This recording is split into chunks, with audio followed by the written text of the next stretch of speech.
Buckeye Nation, what's going on? Peter and Rob back with another video for here on Buckeyes Battle Cry. This time, man, is the consternation with the defensive line an actual reality, an actual thing we need to be concerned about as we enter this 2025 season? Because it is the thing that Buckeye fans and Buckeye Nation is harping on as we enter this season, along with the quarterback battle. But all off season, it's been the D line. Man, what do you think, Rob? Is LJ gonna get the boys ready as we lost all four defensive linemen from last year? Or how do you foresee this going? All I got to say is last year's defensive line is going to be a tough act to follow, and here's Sure. why. One thing that stuck out to me was that goal line defense. Oh my Saved gosh, them the yeah. Nebraska game, saved them the Penn State game. They got a couple stops against Oregon Yeah. and made them settle for field goals. I mean, even Michigan, and then Yep. We had you two. saw in the playoffs. You saw in the playoffs. You saw against Texas. Texas. That was the Yep. big one. I mean, even after two pass interference penalties, they still couldn't get in the end zone in the red zone. So Yeah. Just from I meant to say red zone defense, not goal line defense. The red zone defense. It was like the D line unit from last season. They were number one overall in the country. That's going to be a really tough act to follow. And that type of a red zone defense, which I predicted, by the way, was going to win them a championship and be a big contributor to it, which we saw. Now, Mhm. can this year's defensive line duplicate it? Only time will tell. I will say that was a very seasoned and veteran defensive line, but we can't disregard that, the defensive line that's coming up, that they aren't veterans as well. They've been on the team. We have juniors, seniors, more than likely really hungry, who have actually been hungry to get on the field. So in terms of, I mean, it's not like they're this young defensive line that's all freshmen and sophomores. I mean, we're talking about players who have been in the program for quite some time, who did get some playing time in the playoffs. I mean, we're talking about Canada Jackson Jr., Caden Mhm. Curry, Edric Houston. Yeah. Don't know if I saw Caden McDonald, but I mean, you also have Bo Atkinson, who transferred in from North Carolina. Been hearing that he's a standout. He's been a standout in camp. And the big reason he transferred in was because of development with Larry Johnson. But the dude is 6'6", 258 pounds. I've seen tape on him. Brings a lot of intensity, a lot of energy. He's going to bring a lot to this defense. But what are your I know that there's been question about the depth, and especially, there's a lot Mhm. of panic, pretty much, oh, like the end is near because, we all thought Edric Houston tore his ACL, which, I mean, I didn't. But what are your thoughts on the depth?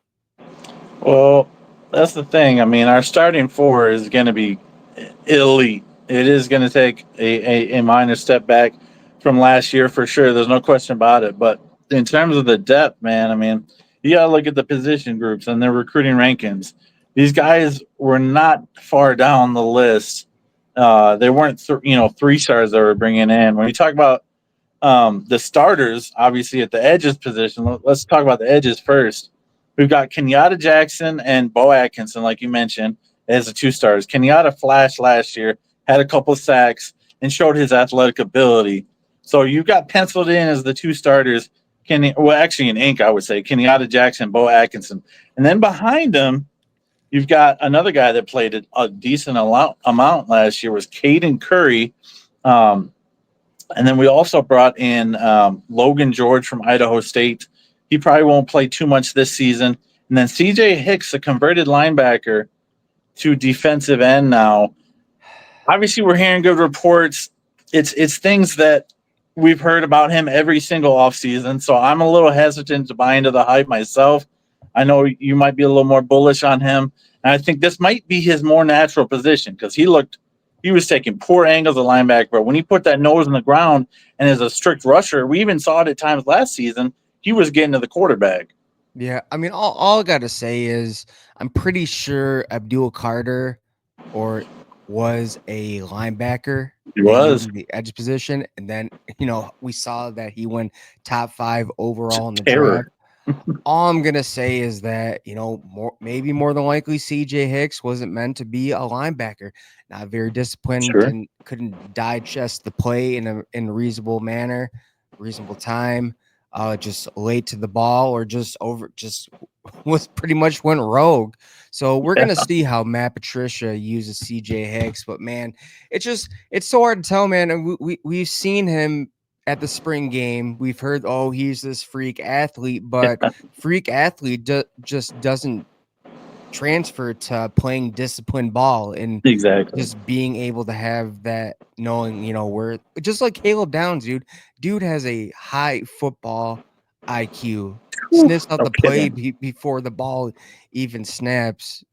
But I Yeah, mean, he's a special athlete, and I really hope it translates because he's an Ohio guy. You always root for Ohio guys as a Buckeye fan, and you want them to succeed and do well. And I respect him for sticking with the squad. I mean, most 5-star guys would have transferred out by time, but he loves Ohio State. So I really hope he blossoms in his last year as a Buckeye. Now yeah, moving over to oh, go yeah, ahead. yeah. So I mean, I'm not saying that he doesn't have a high football IQ. I I just want to see more at this edge position, because like you need to be disciplined as well Yeah, at the edge position too. But I'm interested to see what's gonna happen when they let him loose. I mean, dude has great vertical. I mean, the long wingspan, gonna be able to knock yeah, down some passes, and just like looks like he's like a bend guy that just can just flash past the sure. so to be able to get at the quarterback. So, but Yeah, it's man, really interesting. Caden Curry, I mean, he's a senior as well. It just seems Yep. like I'm surprised that I mean he just hasn't transferred. I mean, just from what I saw on the depth chart, he's behind Kenyatta Jackson Jr. Bo Atkinson is going to be on the other side, and just like, did they bring in Bo Atkinson because just like he didn't really believe in Caden Curry, or I mean, it's to me, it's just like because Caden Curry did get significant playing time He in the did. playoffs, so why not have Caden Curry go to the other like the rush position and play opposite Yeah, of Kenyatta Jackson Jr. that's a little bit. Yeah, that's a little bit interesting. It was surprising when we brought in 2 transfers at the DN position this season with George and Atkinson because we all were expecting Curry to be the next guy, and now that doesn't seem to be the case, like you mentioned. So it's interesting because he did fairly well when I saw him on the field. He was disruptive and he was batting down balls and he was getting in the backfield. So I'm interested in play. But moving to the defensive tackle position, we got our 2 starters pretty much in ink there too. Like I mentioned, the starting 4 is pretty much a lock. It's just the depth that many people are worried about with a 16 potential 17 game season looming ahead. Edric Houston, 5-star freak. He's ready to play the 3 tech position, and then Cade McDonald, a monster at 326 pounds, bringing home the nose position. Man, what do you think of the starters? And then we'll talk about depth in just a second. All right, so Caden McDonald, 6'3", 326 pounds. I mean, before we got on here, you brought up that just because he's that big doesn't mean he can move well. But from what I'm hearing, he looks like a future first rounder. He's getting a lot of praise. I mean, Could be. I could see him being like a Tyke Williams, just a space filler and just really dominant. Um, in terms of Edric Houston, dude is a dog. I mean, whenever he gets in there, he causes havoc, wreaks havoc. Um, and also another thing to note, he put on 20 plus pounds. So Sure did. he's coming in at 6'3", 292 pounds. So he's gonna be a force to reckon with. But man, I like I mean Edric Houston also got significant playing time in the playoffs. I Oh don't yeah, know much about Caden McDonald. yeah. Yeah, he didn't get much spot duty last year, but he did see the field a little bit here and there. He's definitely going to be he's that prototypical nose tackle, and so I'm excited to see him space eat and just take up blocks. That'd be fun to watch. I mean, you got to think, man. Like in terms of Caden McDonald, I mean, wasn't there like Mike Hall? Then you had to deal with Tyke Oh yeah, Williams, and just like yeah. so. But go on, Peter. There was just a bevy of talent in front of him, and now it's finally his turn to play as a senior, and so I'm excited to watch him eat. And then behind them, you've got a couple people fighting and jockeying for position. Now, the most I've heard about this offseason, and maybe it's just coach speak, maybe it's just motivating speech, but I've heard Will Smith Jr. is absolutely destroying fools at the defensive tackle position. Um, Obviously, the son of legendary Will Smith, a Yes, senior, winning sir. national title with Ohio State in '02 at defensive end. And then you got to talk about Jason Moore in the competition, as well as Tywan Malone, who transferred many years ago now Man, from Ole I Miss, just I'm potentially not getting on the field. We'll see. I'm not impressed. I mean, there's just Me either. there was a lot of hype surrounding him too. I mean, like, oh, he's a Oh, yeah. two-sport athlete. You know, apparently he played basketball from the SEC, and just like I just he's been getting passed up on the depth chart year after year, man. I'm Oh, just yeah. And even in the 11 Warriors snap count articles that they post after each game, like he'd get like 1 or 2 snaps a game. And that was it. Like last year, and he already been here for 2 years. This is his third year, man. It's time to put up or shut up. yeah, but in terms of like, I mean, I in terms of like production, I think there's a lot more production for the starters than a lot of people think. I mean, Yeah. they all like Canada Jackson Jr., Edric Houston. Uh, I mean, you have Bo Atkinson who got playing time at North Carolina. Backup Caden Curry got significant playing time in the playoffs as well. So it's just like again, it's not like we have these young freshmen and sophomores who haven't seen the field, so they were in the rotation a lot last year. No question. Well, it's So, just one but of those things, man. As these seasons get longer and longer and the playoffs continue to expand, you're going to have to rely on these depth pieces, these depth guys. And we were able to rely on them considerably last year because football is a violent sport, man. People get banged up. And I think we have the depth to have a successful D line and shut down some really really good rushing attacks. Hopefully, the Wolverines first and foremost in that this season, as well as Illinois, who brings back a ridiculous rushing attack as well.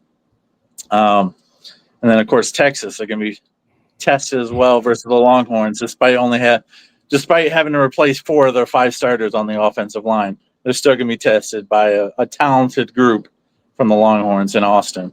yeah, So definitely. But going back, I think the dude who's really gonna have out of all the four starters on this line, I no, think Canada Jackson Jr. is poised to have the big okay, breakout season. I mean, we're talking 6'6", 275. Was named an Iron Buckeye, and this is, I mean, this is coming from Styles, Downs, and Smith, and like you got to respect their opinion. I mean, they've been, I mean, especially Downs and Smith, they've been stars for Ohio State, and Styles as well. sure. Basically, this is their quote: "His confidence through the roof, his maturity is as well. Looks like a first rounder." So I think out of those four, he's gonna have a big breakout season. I'm with you as well. I have him finishing top 3 in the Big Ten in sacks. It's going to be between Mateo Kenyatta and Penn State's guy Dennis Sutton. And so I think they'll be the top 3 sack getters in the conference. Maybe Derek Moore thrown in there as well because he has been proven disruptive throughout his career. But with regards to Ohio State, man, I mean, yes, they still have to prove it. These backups and these depth pieces. But overall, I think this has been a slightly overblown problem that we do. Ohio State fans, we have it so good. We tend to look for what's wrong, and we have That's the identified truth. we have identified this year that the D line is going to be a potential cause for concern. And when in reality, there's a lot of talent in that position group, my dude. Yeah, I'm telling you right now, dude, that Ohio State Texas game, I'm telling you, if we're not up by 20 at halftime, you know, Columbus is gonna riot. That's just how the fan base is, dude. Sure. Yeah, it's an anxious fan base because we're so spoiled for whatever reason, and we take news and we panic about it. Quarterback competition as well. When I don't think there's any news to be concerned about there either. But anyway, man, the D line's going to eat this year. We're going to see really what they're made of in that first contest here, coming up in 19 days versus Texas. Well, that's going to do it for this one. Go Bucks and God bless. We will see you on the next one. OH. I